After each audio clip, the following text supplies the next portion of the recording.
আপনি কি জানেন পূর্ণ চন্দ্রগ্রহণের সময় চাঁদকে লাল দেখায় কেন? পূর্ণ চন্দ্রগ্রহণের সময় চাঁদকে লাল দেখানোর প্রধান কারণ হল রেলে বিক্ষেপণ, রেল স্ক্যাটারিং।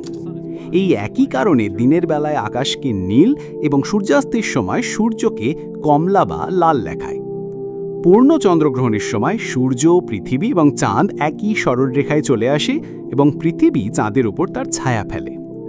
তখন চাঁদের উপর সরাসরি সূর্যের আলো পড়ে না, তবে পৃথিবীর বায়ুমণ্ডলে বেঁকে যাওয়া প্রতিসরণ সূর্যের কিছু লাল রঙের আলোকে চাঁদের ওপর পড়তে দেয়। কেন এমন হয়? সূর্যের আলোতে বিভিন্ন রঙের রশ্মি থাকে, যেমন বেগুনি, নীল, সবুজ, হলুদ, কমলা এবং লাল। এই আলো যখন পৃথিবীর বায়ুমণ্ডলের মধ্যে দিয়ে যায়, তখন বায়ুমণ্ডলের অণু ও ধূলিকণার সঙ্গে সংঘর্ষের কারণে বিক্ষিপ্ত হয়।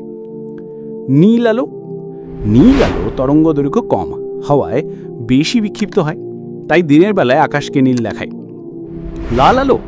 লাল আলোর তরঙ্গ দৈর্ঘ্য বেশি হওয়ায় এটি কম বিক্ষিপ্ত হয় এবং বায়ুমণ্ডল ভেদ করে সহজে এগিয়ে যেতে পারে। চন্দ্রগ্রহণের সময়ে পৃথিবীর বায়ুমণ্ডলের মধ্যে দিয়ে যাওয়া সূর্যের আলো থেকে নীল ও সবুজ রঙের আলো প্রায় পুরোটাই বিক্ষিপ্ত হয়ে যায়। শুধুমাত্র লাল বা কমলা রঙের আলো বায়ুমণ্ডল ভেদ করে চাঁদের উপর গিয়ে পড়ে।